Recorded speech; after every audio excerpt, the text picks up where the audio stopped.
Current affairs के next topic में आज आप सभी लोग महात्मा गांधी और उनसे जुड़ी हुई एक बहुत बड़ी घटना है जिसके बारे में आप सभी जानते हैं। महात्मा गांधी ने दक्षिण अफ्रीका में रंग भेद के विरुद्ध एक बड़ी लंबी लड़ाई लड़ी। जिस तरीके से यहाँ पे देश की आज़ादी लड़ाई लड़ी, वैसे ही 1893 में महात्मा गांधी दादा अब्दुल्ला का कानूनी सलाहकार के तौर पे उनका मुकदमा लड़ने के लिए डरबन पहुंचे थे, दक्षिण अफ्रीका पहुंचे थे। 9 जनवरी 1915 को भारत वापस आए थे। तो जब ये अफ्रीका में थे तब इनके साथ एक घटना घटती है 7 जून 1893 को। घटना कब घटती है? 7 जून 1893 को। अभी क्या चल रहा है? अभी चल रहा है 2023, ठीक है। तो यदि 7 जून 2023 को देखें तो ये लगभग 130 वर्ष पूरे हो चुके हैं टोटल, ठीक है। अब इस पे आते हैं। अब हुआ क्या था 7 जून 1893 को महात्मा गांधी जी के साथ हुआ क्या? जो आपका दक्षिण अफ्रीका है वहाँ का एक रेलवे स्टेशन है जिसका नाम है पीटरमेरिट्सबर्ग। पीटरमेरिट्सबर्ग।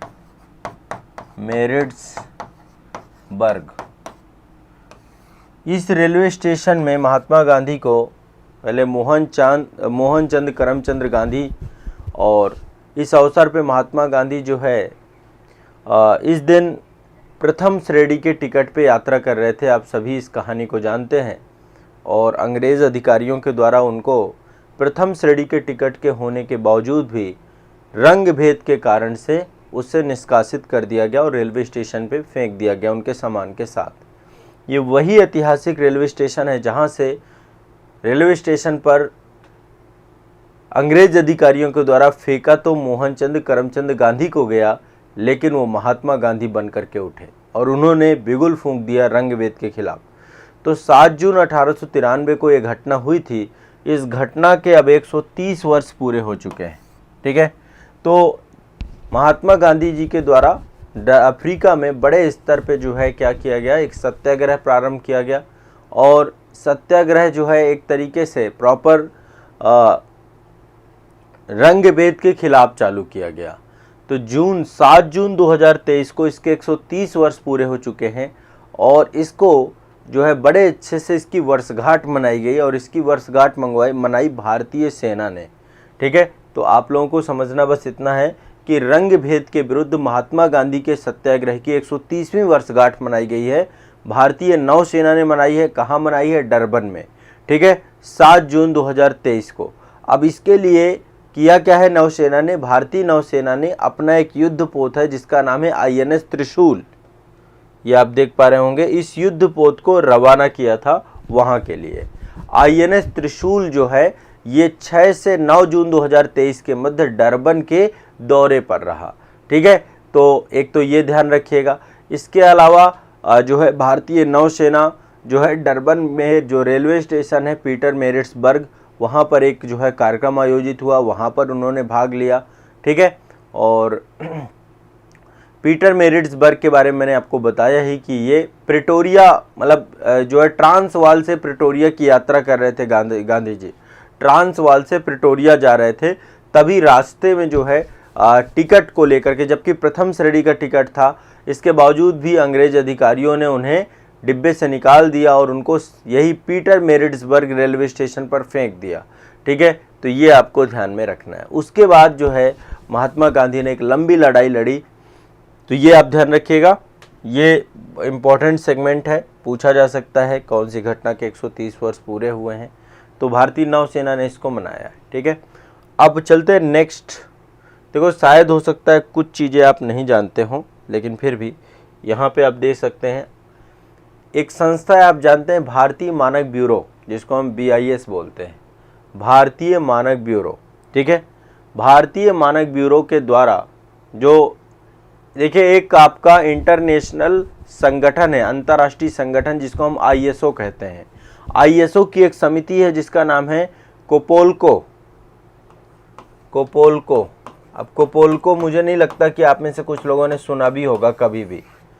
ये एक मतलब जो अंतर्राष्ट्रीय संगठन है ISO, उसकी एक समिति है जिसका नाम है कोपोल्को, ठीक है। इसका उद्देश्य क्या है कोपोल्को का, इसको ISO कोपोल्को बोलते हैं, ISO कोपोल्को, ठीक है, ISO कोपोल्को। तो अभी इसकी समिति भारत में हुई है, ठीक है। ISO की 44वीं पूर्ण बैठक आपकी कहाँ हुई है, भारत में आयोजित की गई। इसकी 44वीं बैठक जो है भारत में हुई है, ठीक। भारत में कहाँ हुई है, नई दिल्ली में। कब से कब तक हुई है, 23 से 26 मई के बीच में, 23 से 26 मई 2023 के मध्य जो है कोपोल्को ISO कोपोल्को की 44वीं बैठक हुई है। ये क्या है, अंतर्राष्ट्रीय संगठन की एक समिति है। इसका उद्देश्य है कि जो मानकीकरण है उस प्रक्रिया को उपभोक्ता के हितों में ले जाना, ठीक है। तो इसमें जो बहुत सारे मानक हैं आपको पता है कि भारतीय मानक ब्यूरो जो BIS है, इसके द्वारा इसको आयोजित किया गया था। तो इस सम्मेलन में विचार विमर्श किया गया कि उपभोक्ताओं को किस तरीके से चुनौतियों का सामना करना पड़ता है, कैसे उनके अधिकारों का संरक्षण किया जा सकता है, इन सभी मुद्दों पर डिस्कस हुआ था। अब देखिए, एक संस्था है अंतर्राष्ट्रीय मानक संगठन, जिसको हम ISO कहते हैं, अंतर्राष्ट्रीय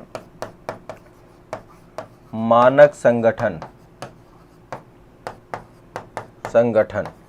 इंटरनेशनल स्टैंडर्ड ऑर्गेनाइजेशन, ठीक है। इसी की एक समिति है कोपोल्को, इसी की 44वीं बैठक थी भारत में। तो ये एक अंतर्राष्ट्रीय निकाय है, एक संस्था है। इसका मुख्यालय जिनेवा स्विट्जरलैंड पे है।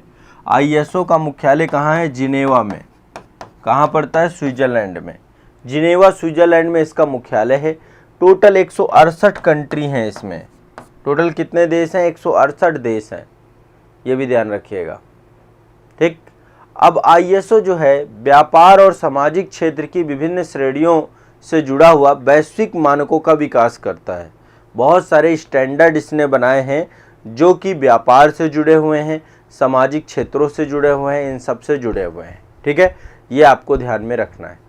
इसी की एक समिति है, मानक विकास पर एक समिति है कोपोल्को। इसकी मीटिंग्स होती रहती हैं और इसके द्वारा जो है इस मीटिंग में डिस्कस किया जाता है कि कैसे जो है उपभोक्ता के हितों को संरक्षित किया जाए। तो UPSC वगैरह में कभी कोपोल्को वगैरह कुछ पूछता है तो आपको ध्यान रखना चाहिए। ये एक आपका समिति है, ISO की एक समिति है। और BIS भारत सरकार का ये आपका स्टैंडर्ड भारतीय मानक ब्यूरो है, ठीक है। चलिए आगे चलते हैं नेक्स्ट। हाँ, ये देखिए 44वीं कोपोल्को समिति है, ठीक है। ओपनिंग सेरेमनी की तस्वीरें हैं ये। आगे चलते हैं नेक्स्ट। ये एशिया की पहली उप समुद्रीय अनुसंधान प्रयोगशाला है, ठीक है। ये मई 2023 में इसको जो है पुणे में एक यूनिवर्सिटी है, MIT वर्ल्ड पीस यूनिवर्सिटी, ठीक है, जिसको हम MIT MPU बोलते हैं, MIT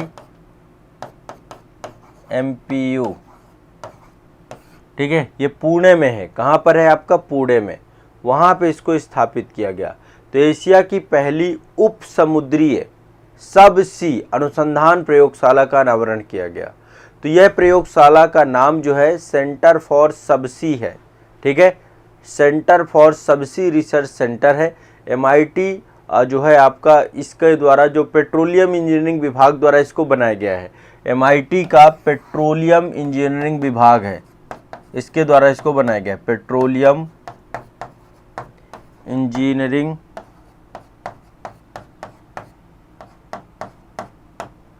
विभाग। MIT की पेट्रोलियम इंजीनियरिंग विभाग द्वारा इसको बनाया गया है, ठीक है। और ये जो है उद्देश्य ये है कि वैश्विक तेल और गैस उद्योग के लिए प्रशिक्षण और शिक्षा लाने की दिशा में काम करेगा आपका। तो ये एशिया की पहली उप समुद्री अनुसंधान प्रयोगशाला है, मतलब समंदर में अनुसंधान को लेकर के एक प्रयोगशाला बनाई गई है जो कि पेट्रोलियम अनुसंधान की दिशा में काम करेगा। कहाँ बनाया गया है, MIT पुणे में। MIT पुणे में इसको बनाया गया है, ध्यान रखिएगा। प्रयोगशाला एक तरीके से रिसर्च और कार्य के बढ़ावा देने की दिशा में काम करेगी। चलिए आगे चलते हैं। नेक्स्ट है डिजिटल इंडिया डायलॉग। अगला है आपका डिजिटल इंडिया डायलॉग, DIA बोलते हैं इसको, ठीक है। 2023 इसका आयोजन हुआ था 23 मई को। 23 मई 2023 को एक आयोजन हुआ डिजिटल इंडिया डायलॉग का, ठीक है। कहाँ किया गया, मुंबई में किया गया। डिजिटल इंडिया डायलॉग का आयोजन हुआ मुंबई में। ठीक है, ये किसके द्वारा किया गया? जो हमारा सूचना और प्रसारण मंत्रालय है उसके द्वारा किया गया। इलेक्ट्रॉनिक्स एंड आईटी मंत्रालय जो हमारा है, तो सूचना एवं प्रसारण मंत्रालय के द्वारा डिजिटल इंडिया डायलॉग जो है बनाया गया। तो ओवरऑल होता क्या है इसमें, चूँकि आपको पता है डिजिटल इंडिया की बात हो रही, तो बहुत सारे जो प्रौद्योगिकी से जुड़े हुए विभिन्न हितधारक हैं उन्होंने इसमें भाग लिया, चाहे वो बहुत सारे पेशेवर हों, संगठन हों, स्टार्टअप हों, कानून के जानकार हो, सारे इसमें शामिल हुए। ठीक है, और आप सभी को पता है डिजिटल इंडिया अधिनियम है 2023, तो एक अधिनियम बनाया गया है डिजिटल इंडिया अधिनियम। तो आने वाले भविष्य में किस प्रकार से आईटी अधिनियम, मतलब आईटी इंडस्ट्री होगी, किस तरीके से सूचना प्रसारण इंडस्ट्री होगी, उसको ध्यान में रखते हुए पूरा का पूरा एक अधिनियम पारित किया गया, डिजिटल इंडिया अधिनियम 2023। ठीक है, तो ये आपका डायलॉग था, मुंबई में आयोजित हुआ था 23 मई को। इसमें सूचना प्रसारण मंत्रालय के द्वारा किया गया था। इसमें जितने भी हितधारक थे, चाहे वो स्टार्टअप हों आईटी से जुड़े हुए, चाहे वो पेशेवर लोग हों, चाहे संगठन हो, कानून के जानकार हो, उन सभी को इसमें शामिल किया गया था। ठीक है, तो ये भी आपको ध्यान रखिएगा। चलिए आगे चलते हैं। G20, मैं आप देख पा रहे होंगे लगातार G20 की खबर आपको लेकर आ ही जाता हूँ, मतलब ये G20 की खबर लगातार चलती रहेगी। तो भारत 2023 के G20 का अध्यक्षता कर रहा है। तो अभी जो है आपका 23 से 25 मई के बीच में, 23 से 25 मई 2023 के बीच में एक बैठक हुई थी जिसमें आपदा जोखिम न्यूनीकरण कार्यक्रम, ठीक है, इसकी बैठक का आयोजन किया गया था भारत की अध्यक्षता में। उद्देश्य क्या है कि बहुत सारी आपदाएं जो आती हैं उन आपदाओं को कम करना, ठीक है, उनका न्यूनीकरण करना, साथ में मिल करके काम करना। तो एक ऐसा वित्तीय तंत्र बनाया जाए और जिसके माध्यम से आपदा के समय पे यदि किसी को कोई समस्या आती है तो उस दिशा में काम किया जा सके। तो G20 की आपदा जोखिम न्यूनीकरण कार्य समूह, इसकी बैठक हुई थी। आपदा जोखिम न्यूनीकरण कार्य समूह की बैठक हुई थी। इस बैठक में बहुत सारे सरकारी अधिकारी, बहुत सारे निजी क्षेत्र के विशेषज्ञ, बहुत सारे लोग इसमें सम्मिलित हुए थे। ठीक है, तो ये आपको ध्यान रखना है। ठीक है, क्लियर है, स्पष्ट है सभी को भाई? हाँ, सभी को स्पष्ट है, इसमें कोई दो राय तो नहीं है? सुप्रभात, गुड मॉर्निंग। हाँ, तो G20 की आपदा जोखिम न्यूनीकरण कार्य समूह की दूसरी बैठक 2023 में आयोजित हुई थी। तो ये तो G20 की न्यूज़ है और ये लगातार चलती रहेगी, जब तक G20 हो नहीं जाता ना तब तक चलता रहेगा ये आपका। ठीक है, देखो इसकी ये दूसरी बैठक थी, आपदा जोखिम न्यूनीकरण कार्य समूह, इसकी ये दूसरी बैठक थी। ठीक है, पहली बैठक, ये दूसरी बैठक आपकी कहाँ आयोजित हुई? मुंबई में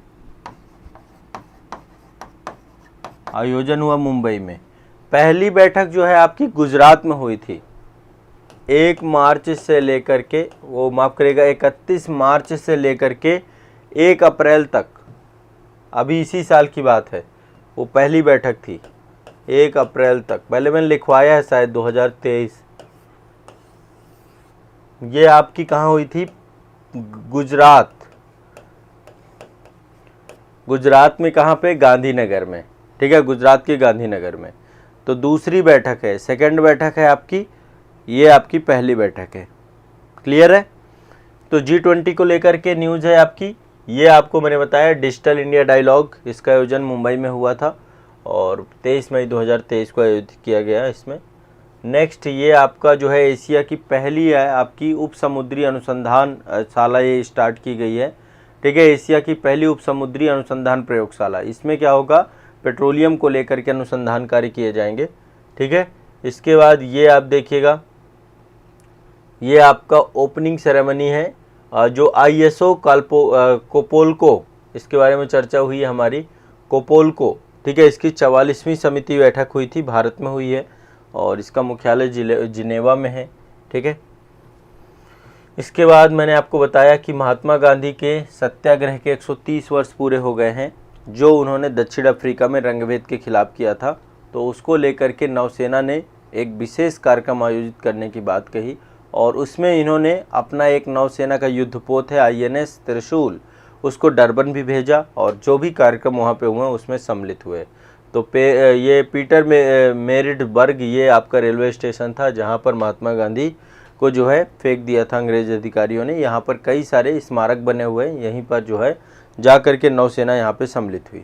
ठीक है, तो ये आपको ध्यान में रखना है। आज के करंट अफेयर्स से जुड़े हुए ये महत्वपूर्ण टॉपिक आप सभी के थे। ठीक है, अब आप इनको रट जाइए, याद कर जाइए, रिवीजन करिए, 2 से 3 रिवीजन जरूर किया करिए किसी भी चीज़ के। ठीक है, चलिए।